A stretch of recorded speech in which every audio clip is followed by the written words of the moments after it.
सच्ची मानिए, यदि आप चाहेंगे नाम जप से तो रोग को मिटा देंगे, चाहेंगे तो। पूरे धन्वंतरी जी ने आयुर्वेद का शोध करके देखा तो जो औषधियों में शक्ति पाई गई उससे लाखों गुना बढ़ करके रोग मिटाने की शक्ति भगवान के नाम में पाई गई। जैसे किसी वैज्ञानिक कैंसर के विशेषज्ञ जब उन्होंने सरकार की बात सुनी कि दतून करते हैं ऐसे, तो उन्होंने कहा इसका विज्ञान सपोर्ट नहीं करता है, क्योंकि विज्ञान प्राकृतिक बुद्धि का सपोर्ट करता है। भजन बल से वो किसी के रोग नष्ट नहीं करते थे, बहुत दैन्यता से वो रोग, तो दया आ गई, करुणा आ गई, उस रोग को अपने ऊपर ले लिया और उसके रोग की निवृत्ति कर दी। जैसे भाई जी को करुणा आई, राधा बाबा के रोग को अपने ऊपर ले लिया, उनको रोग की निवृत्ति कर दी। ऐसे महापुरुष जन कर नाम से वो अपने रोग नहीं मिटा सकते थे क्या? अपना पैर कटवा लिया, अपना नहीं करते, क्योंकि लिया है उन्होंने स्वीकार। यही तो संत महापुरुषों की महिमा गाई गई है कि वो दूसरों के लिए अपने कष्ट को बढ़ा देते हैं और उनको पता नहीं है, उनको पता भी नहीं चल। राधा बाबा को तो श्री कृष्ण चंद्र जी ने कहा कि जो भाई जी महीनों से अस्पताल में पड़े, ठीक नहीं हो रहे, वो आपका प्रारब्ध भोग रहे। तब बाबा जाकर के बोले, भाई जी ने कहा क्यों व्यर्थ की बात कर। जब उन्होंने कहा नहीं श्री कृष्ण ने कहा है, तो उनका बाबा हमें कोई फर्क नहीं पड़ता, लेकिन आपको फर्क पड़ जाता, इसलिए हमने प्रारब्ध को आपके स्वयं ले लिया है। नाम जप से अच्युतानंद गोविंद नामोच्चारण भेषजात नश्यन्ति सकला रोगा सत्यम सत्यम बदाम्यहम। अब आप एक प्रसंग पर ध्यान दीजिए, महाप्रभु चैतन्य देव के जब तीर्थ याटन में महाप्रभु चैतन्य देव विचरण कर रहे थे तो एक नगर में गए, जहां जाते थे हजारों लाखों लोग उनके दर्शन के लिए दौड़ पड़ते थे। महाप्रभु साक्षात प्रेम मूर्ति, और भगवान करुणा करके ऐसे रूपों में आते हैं जगत मंगल करने के लिए। हरि बोल, तो पूरा समुदाय भावावेश में हो जाता, हरि बोल। मोर प्राणनाथ कृष्ण, अश्रुप्रवाह तो सब विकल हो जाते। जैसे भरत जी चित्रकूट में सिया राम, तो पूरा चित्रकूट मानो सिया राम में हो गया हो। उस नगर के लोग परमानंद का लाभ लिए, महाप्रभु चैतन्य देव चल दिए। तो एक वासुदेव कुष्ठी थे जिनके गलित कुष्ठ शरीर में था, वो चल नहीं सकते थे, तो घुटनों के बले से रगड़ रगड़ करके वहां आए। जब वहां आए तो भीड़ लगभग जा रही थी, तो उनका कहां गए वो सन्यासी महापुरुष जिनके सब दर्शन करने आ रहे थे, मैं नीच भी दर्शन करने आया, कहां गए? बोले वो तो चले गए। बहुत विकल हुए, रो पड़े कि वैसे ही दुर्दशा भोग रहा हूं, एक बार नाम सुना था, दर्शन पाने के लिए आया, वो तो चले गए। हाय अब कैसे, मैं चल भी नहीं सकता, दौड़ भी नहीं सकता। इतनी विकलता कि महाप्रभु एकदम खड़े हो गए और दौड़ पड़े वापस और लौट करके आए। ओ जेव देखा सामने गौर वर्ण गौरांग महाप्रभु, चिल्ला कर रो पड़े, अरे करुणा में प्रभु। बोले सिर्फ आपके लिए आया हूं, सिर्फ आप। अब आप देखिए, महाप्रभु ने पकड़कर खड़ा किया, वो रो रहा, छुओ मत, मेरे शरीर में पीप है, दुर्गंध है, प्रभु मैं नीच हूं, छूने लायक नहीं। प्रभु ने खड़ा किया और ऐसे जीव ही गले से लगाया, वो तो चीख पड़ा, प्रभु आपके इस परम पावन देह के स्पर्श लायक ये दे नहीं, नाथ आपके शरीर में पीप लग जाएगी। महाप्रभु ने बिल्कुल नहीं सुना और ऐसे गले से लगाया और कहा, तुम्हारे स्पर्श से श्री कृष्ण के आलिंगन का सुख मिल रहा है। जे भी आंख खोलकर वासुदेव कुष्ठी ने देखा तो कहीं कोई कुष्ठ नहीं। वैज्ञानिक मानेंगे इसे? आप चैतन्य चरित्र में पढ़ लीजिए, जे ही महाप्रभु चैतन्य देव ने आलिंगन किया, एक भी कुष्ठ का दाग नहीं रह गया। क्या हुआ? कृष्ण नाम का प्रभाव। एक आत्महत्या करने जा रहे थे, गलित कुष्ठ था, भाई जी के पावन चरित्र में पढ़ लीजिए। तो कंबल ढके हुए वो उनको किसी ने कहा कि मरने से पहले एक बार भाई जी के पास चले जाओ, ऐसे महापुरुष के दर्शन करके ही मरो जब तुम्हें मरना ही है तो। पर एक बार उनका उद्देश्य था कि भाई जी के पास जाएगा तो इसका विचार बदल जाएगा, आत्महत्या का जो है ये विचार नहीं रहेगा। भाई जी ऑफिस में थे, किसी ने कहा कोई बहुत अपने शरीर को ढके हुए केवल आंख दिखाई दे रही और रो रहा है, कह रहा है एक बार भाई जी के दर्शन करा दो। भाई जी तत्काल भावावेश में हो गए और बुलाया, हाँ क्या सेवा करे, क्या बात, आप क्यों रो रहे हैं? उन्होंने कहा कि प्रभु मैं बहुत पापी और नीच हूं। नहीं नहीं भाई ऐसा मत बोलो, क्या बात है, आप कंबल से अपना मुख क्यों ढके, हटाइए। तो जे भी हटाया तो घाव पीप पूरे शरीर में, गलित कुष्ठ, पापों का बड़ा भारी दंड। सहम गए देखकर भाई जी। उनका नहीं नहीं कोई बात, बोले बस मैं आपके दर्शन करके आत्महत्या करना चाहता हूं, कोई मुझे कहीं समाज में कोई ठौर नहीं, सब मुझे घृणा की दृष्टि से देखते हैं, इसलिए मैं अपने। भाई जी ने कहा नहीं नहीं नहीं, तुम्हारे ऊपर श्री कृष्ण की कृपा है, ऐसे जे ही आलिंगन किया कुष्ठ गायब, चरित्र में पढ़ ले। क्यों? क्योंकि नाम जप है, संकल्प किया उसके संपूर्ण पाप नष्ट हुए, भस्म हुए, रोग गायब। रोग कहां से होता है? पाप का दंड है रोग, खत्म हो गया। न शाम्ब व्याधिजम दुखम हेयम नान्यौषधैरपि हरिनाम औषधम पीत्वा व्याधिस्त्याज्यो न संशयः।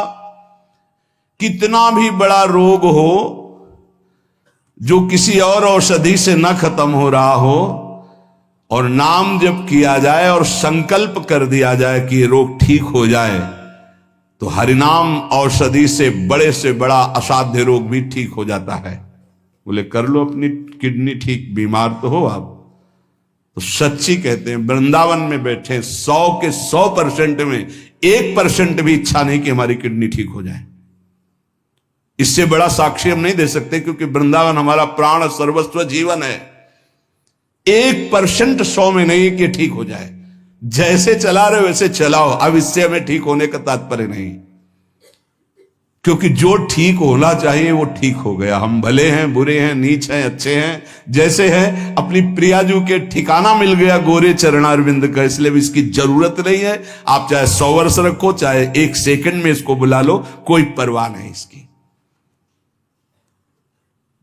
100 गोपाल शास्त्र नाम का रोज पाठ करते थे, गिरिराज जी की परिक्रमा करते थे, पूरा जीवन हो गया था।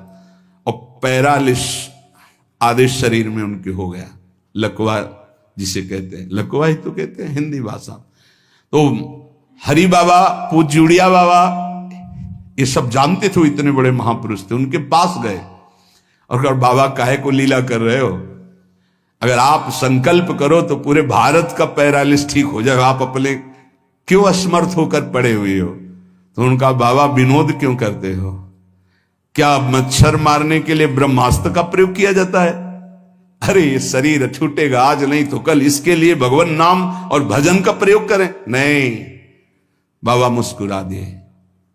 पर शास्त्रीय सिद्धांत, यदि आप औषधि से भी नहीं ठीक हो रहे हैं तो नाम जप कीजिए और संकल्प कीजिए कि ये रोग ठीक हो जाए, पक्का ठीक हो जाएगा। जब उस पाप की नष्ट करने योग्य आपका भजन बन जाएगा, पक्का ठीक हो जाएगा। आधयो व्याधयो यस्य स्मरणान्नाम कीर्तनात् तदैव विलयम यान्ति तमनंतम नमाम्यहम्। जिनके स्मरण और नाम कीर्तन से संपूर्ण मानसिक चिंताएं, शारीरिक रोग और भी व्याधियां, वो सब नष्ट हो जाएंगी नाम से। मानसिक चिंताएं, कई लोग ऐसे आए कि मैं डिप्रेशन में था, जब से प्रवचन सुना, राधा राधा जपा, सब खत्म हो गया। बाहर से सुनकर राधा राधा खत्म हो जाए, अगर आपको कहीं ऐसा है, इसका मतलब आप बात ही नहीं सुन रहे, नाम ही नहीं जप रहे। अरे नाचने का मन होता है। आधयो व्याधयो यस्य स्मरणान्नाम कीर्तनात्, कोई भी मानसिक या शारीरिक कष्ट उसे व्यापता ही नहीं जो नाम जप कर रहा है। सच्ची मानिए, आप पकड़िए, इस बात को पकड़िए। नाम जप से सब कुछ ठीक हो। एक बहुत डिप्रेशन में यही आए हुए थे, उनको हमने बताया सबके जूते साफ करो, यहां सबकी पादुका साफ करो, वाणी पाठ में बैठो और पाओ श्री जी की जूठन, ठीक हो जाओगे। ये कोई आशीर्वाद नहीं था, ये पाप नष्ट करने की प्रक्रिया थी। जब आप सबकी पादुका साफ करोगे तो आपके सारे पाप नष्ट हो जाएंगे। पर देहाभिमान प्रबल, पादुका हम सबकी, ये बहुत बड़ी बात है। बड़े सौभाग्यशाली जिनको ये रहस्य पता चल जाए कि सब संतों के बाथरूम साफ करने का अवसर मिले, पादुका साफ करने का अवसर मिले, जूठन फेंकने का अवसर मिले, तो अहो भाग्य, जीत गए आप इस माया पर यह बात सबकी समझ में नहीं आएगी, क्योंकि अभिमान नष्ट होता है। जिस समय आप दूसरों की पादुका साफ करेंगे उस समय आपके पाप और अभिमान दोनों का नाश हो जाएगा। पर ये बहुत कठिन बात है, बहुत कठिन बात है। सब लोग खड़े हैं और आप उनकी पादुकाएं, और कोई कठिन बात नहीं। आप गुरुद्वारा जो साहब कहते हो, वहां चाहे आप जितने बड़े पदाधिकारी हो, वहां अगर सेवक हो तो वहां पहले जोरी सेवा मिलती, पादुका की सेवा करो, और सब करते हैं। सर्वरोगोपशमनम सर्वोपद्रव नाशनम शांतिदम सर्वरिष्टानाम हरे नामानुकीर्तनम। गंगा के किनारे पूज्य हरि बाबा विचरण कर रहे थे तो 10 गांव के लोग एकत्रित होकर आए और कहा, बाबा गंगा जी जब बढ़ती तो पूरा हाहाकार मच जाता है, हमारे खेत बह जाते हैं, गांव पूरा जीना मुश्किल हो जाता है। ना कोई इस बात को समझ पा रहा है और ना हम में कोई सामर्थ्य है। बाबा कृपा करो, आपके पास तो बहुत लोग आते रहते हैं। हरि बाबा विश्व प्रसिद्ध महापुरुष थे, उड़िया बाबा सदैव साथ रहते थे। अनूप शहर,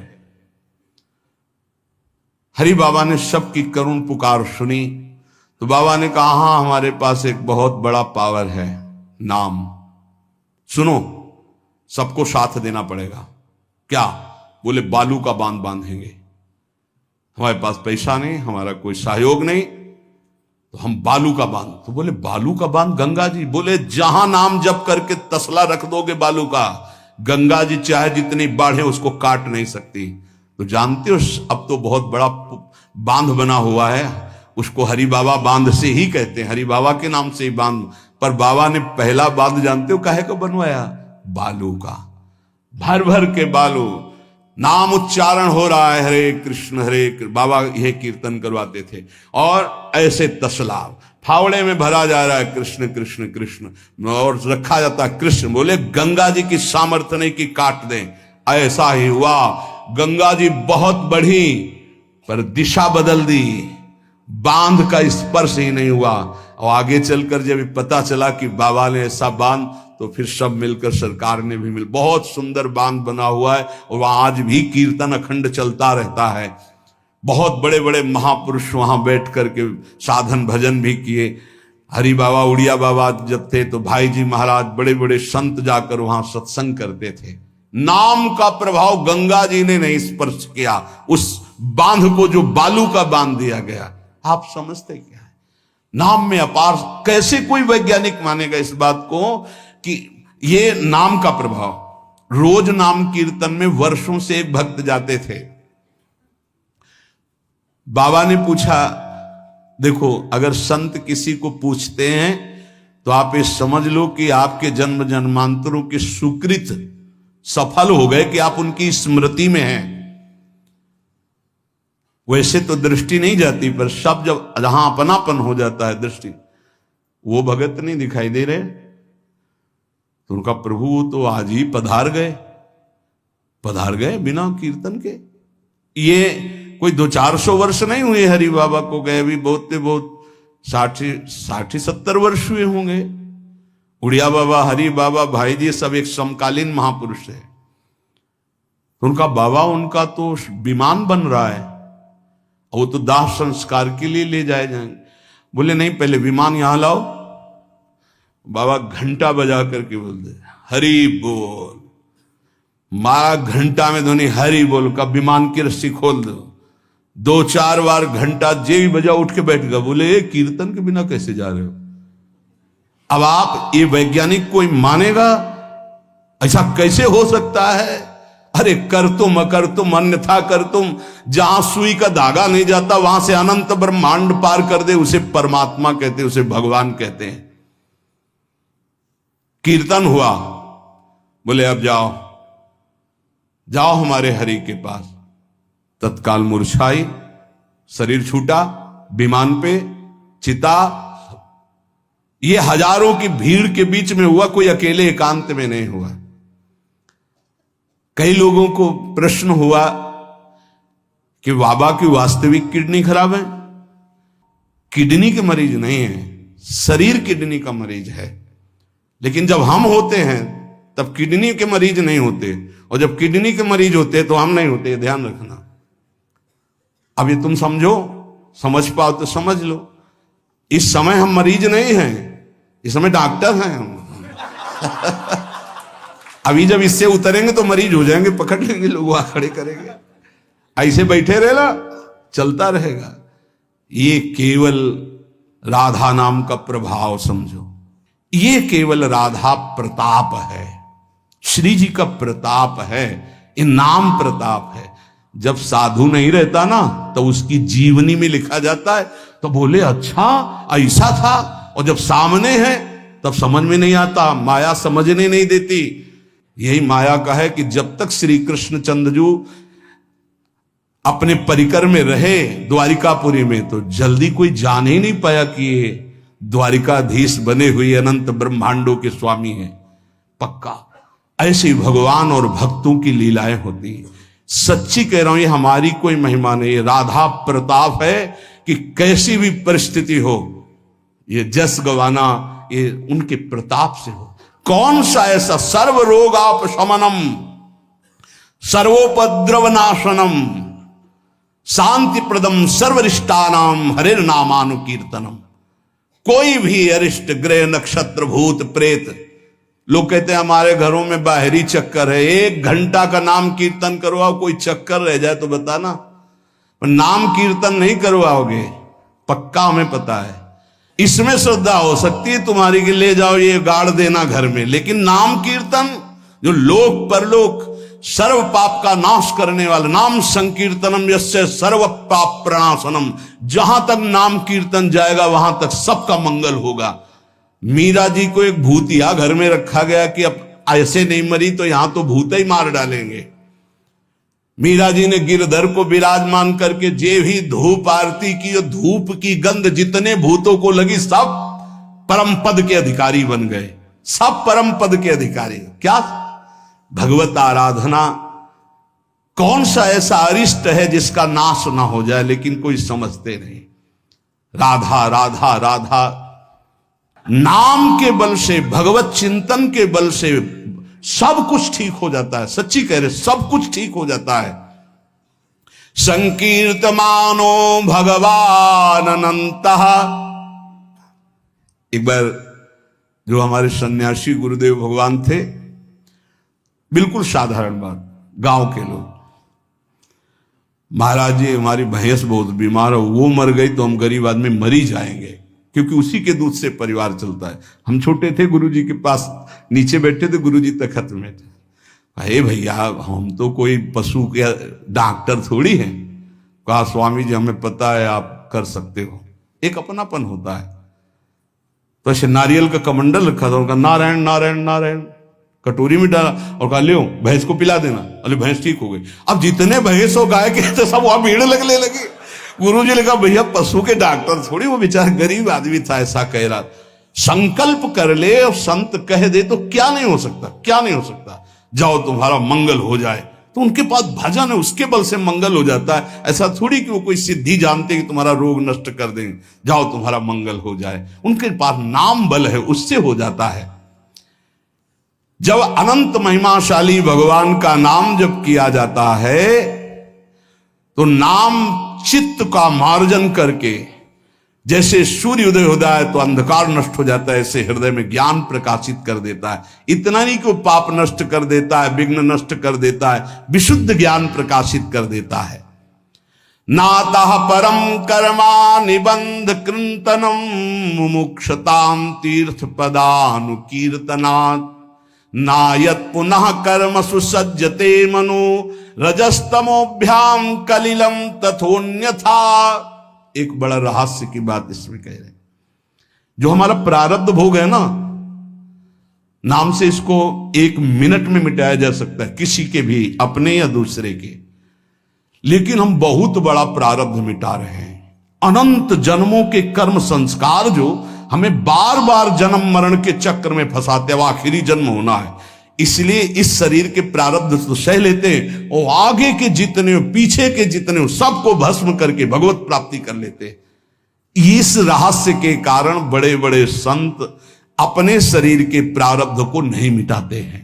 यद्यपि सामर्थ्य उनमें है, ऐसा नहीं कि वो नहीं मिटा सकते, बड़ी सामर्थ्य है। कैसी कैसी सामर्थ्य भाई जी महाराज के चरित्र में पढ़ करके आप देखो, अभी कोई बहुत वर्ष थोड़ी हो गए भाई जी को अंतर ध्यान हुए। कैसी कैसी सामर्थ्य सिद्ध महापुरुषों में हुई है नाम के बल से। लेकिन उनके शरीर में, जिस दिन बाबा का शरीर पूरा होना था, अंतिम समय था, सुबह उठे, ऐसे सत्संग हाल में आए और कहा आज तो स्मशान होगा। किसी को समझ में नहीं आ रहा था, बोले आज स्मशान होगा, किसी को समझ नहीं। अपने आप बैठ गए।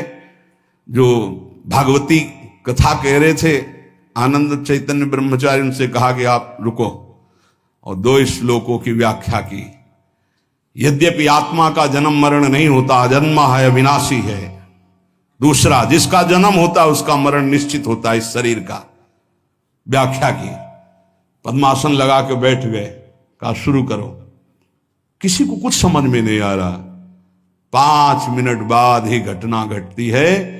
आश्रम में ही रहने वाला ठाकुरदास या भगवान दास, जो भी उसका नाम हो, ऐसे नाम था, वो आया और कहा मोर पंख नहीं, तुम नहीं। वो गया और गड़ासा लेकर, जिससे चारा काटा जाता है, 6-6 इंच के घाव बाबा के हो गए। इतनी रफ्तार से मारा कि पूरी सभा लगी थी। पार्षदों को तो कुछ होश ही नहीं कि हो क्या रहा। सामने एक बुढ़िया माई बैठी थी, वो दौड़ गई और ऐसे पकड़, बुढ़िया माई उसको ऐसे पकड़ लिया। तब पकड़ते पकड़ते भी 5-6 गड़ा से बाबा के फव्वारे खून के से, और आखिरी बाबा के मुख से निकला ओ शांत। हृदय विदीर्ण हो गया कि अरे ये क्या लीला है। क्या वो जान नहीं रहे थे कि ये होने वाला है। पूज्य स्वामी श्री मग्नानंद सरस्वती जी महाराज, हमने बताया है, सुबह बैठे और कहा सुनो, जैसे शरीर हमारा छूटे ना, एक ऐसा बॉक्स जैसा बनाना, और उसमें पधराते समय सोचना कि भगवान विष्णु अपनी शेष सैया पर शयन करने जा रहे हैं, और गंगा में प्रवाहित कर देना। अच्छा भाई, तो तुम लोगों में कौन कौन हमारे साथ चलेगा? अपने शिष्यों से कहा। तो सबसे बड़े शिष्य शिवानंद स्वामी थे। तो उनका सरकार जहां आप हो, हम बोले नहीं, तुम नहीं, तुम विज्ञ हो, समस्त हमारा आंतरिक ज्ञान तुम्हें प्राप्त हो चुका है, तुम जन समुदाय को ज्ञान प्रदान करोगे। और कौन कौन चलेगा? तो 10 लोगों ने कहा कि आपके साथ ही हम चलेंगे। ये किसी को पता नहीं था कि आज ही घटना घटने वाली है। ठीक है।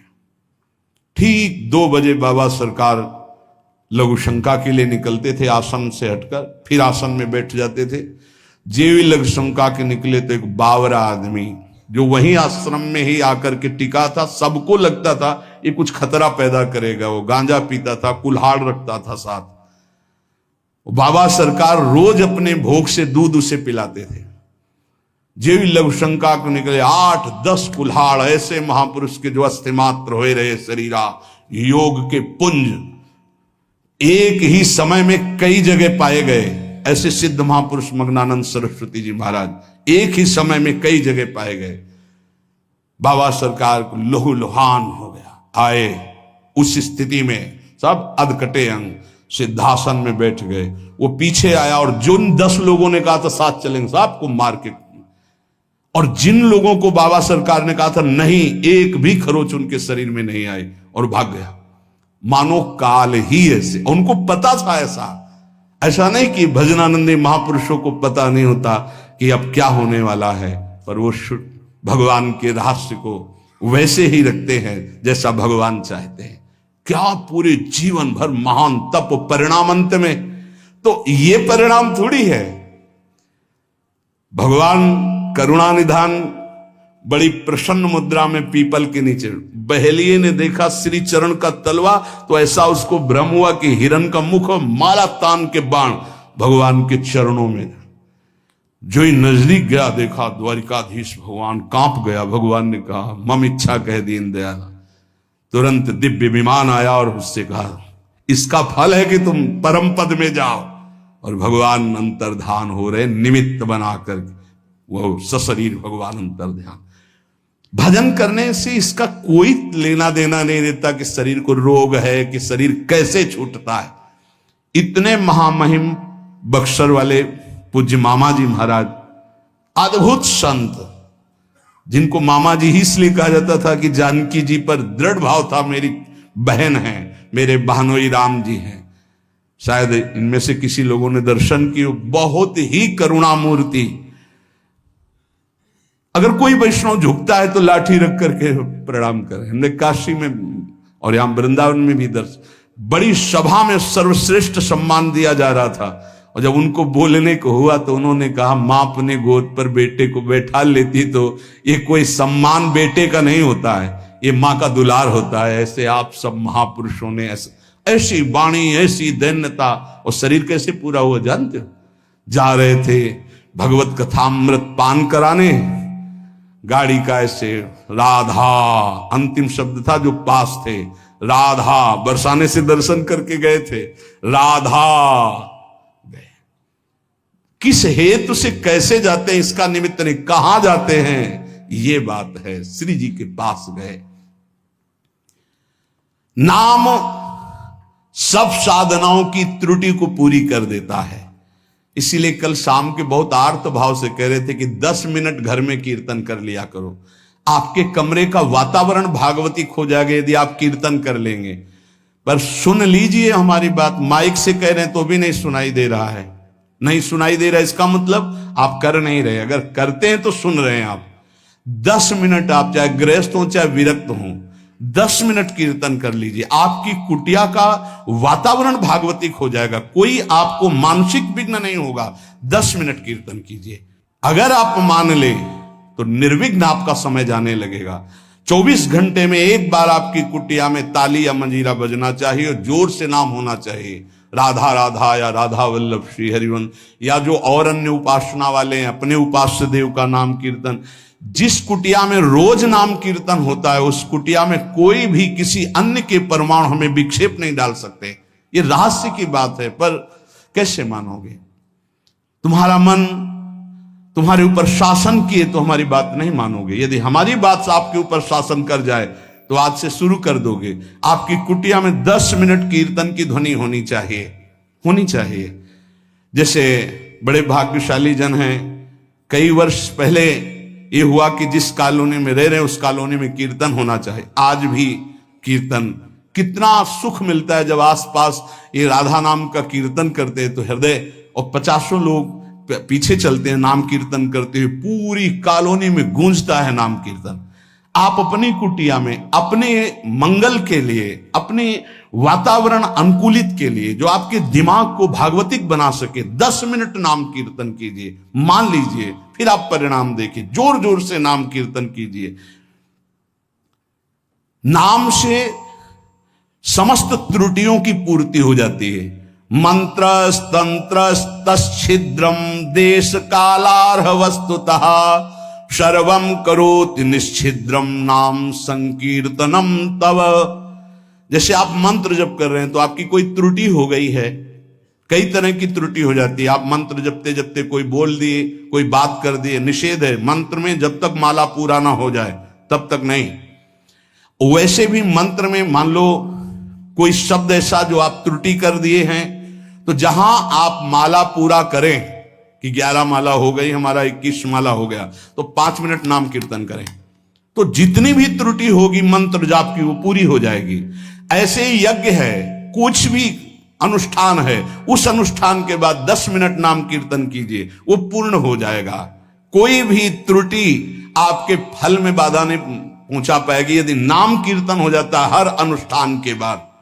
यश स्मृत्या च नमोक्त्या तपो यज्ञ क्रियादिषु न्यूनम संपूर्णतामेति सद्यो वंदे तमच्युतम। कोई भी सत्कर्म में न्यूनता हो गई हो, नाम कीर्तन बाद में कर लो, उसकी पूर्ति हो जाएगी।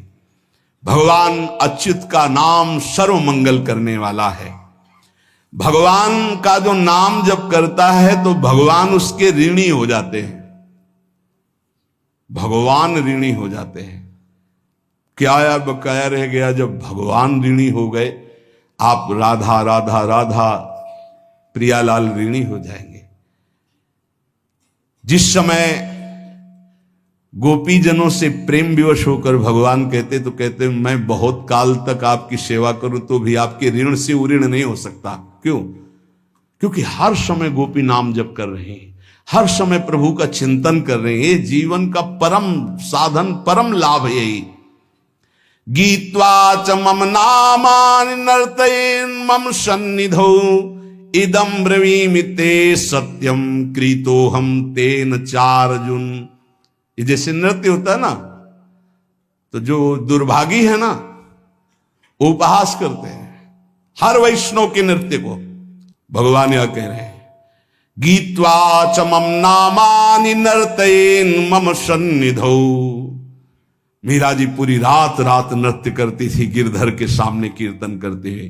ये अपने लोग जो राधा राधा नाम कीर्तन करके नृत्य करते, तो गीत्वा च मम नामानि, जो मेरे नाम का गायन करते हुए, नर्तयेन् मम सन्निधौ, मेरे सानिध्य में नृत्य करता है, तो इदम ब्रवीमि ते सत्यम।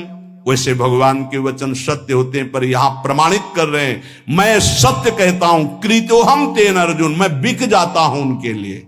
ये लो, भगवान को खरीदने का उपाय नाम कीर्तन करते हुए भगवान के सामने नृत्य करना।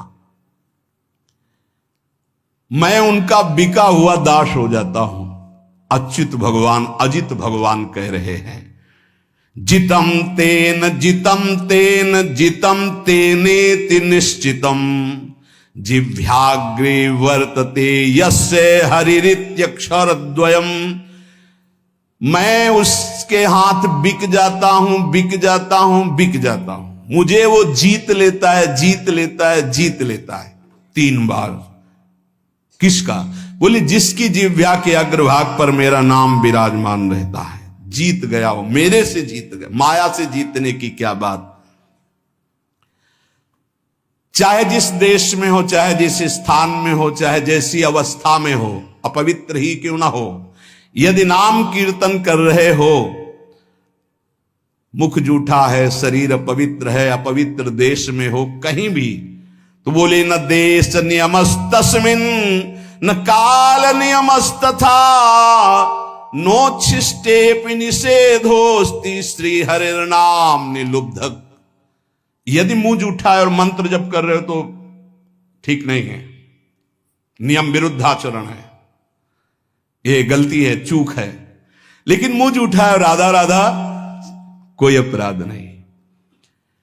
नाम कीर्तन में अपवित्र दशा, मुंह जूठा हो जाना, वस्त्र अपवित्र होना, या अपवित्र काल, अपवित्र स्थान, अपवित्र देश, इसका कोई मतलब नहीं। नाम के लिए, कोई मंत्र के लिए फिर आ जाता है। इसलिए नाम सर्वोपरि। चक्रायुधस्य नामानि सदा सर्वत्र कीर्तयेत् ना शौचम कीर्तने तस्य स पवित्र करो यतः। शौच में बैठे हुए हैं आप, कृष्ण कृष्ण कृष्ण कृष्ण, राधा राधा राधा राधा, परम पवित्र, परम पवित्र है। उस समय आप नाम जप कर रहे, जो सदा सर्वदा हरि नाम जपता है, राधा नाम जपता है, वो स्वयं सबको पावन करने की सामर्थ्य रखता है। मंत्र के लिए निषेध, नाम के लिए निषेध नहीं है। किसी भी देश काल अवस्था में, शुद्धि अशुद्धि में आप हर समय नाम जप सकते हैं। जो नाम है वही भगवान है, जो भगवान है वही नाम है, इसमें तुम संदेह मत करना। इसकी बराबरी में न कोई दान है, न कोई यज्ञ है, न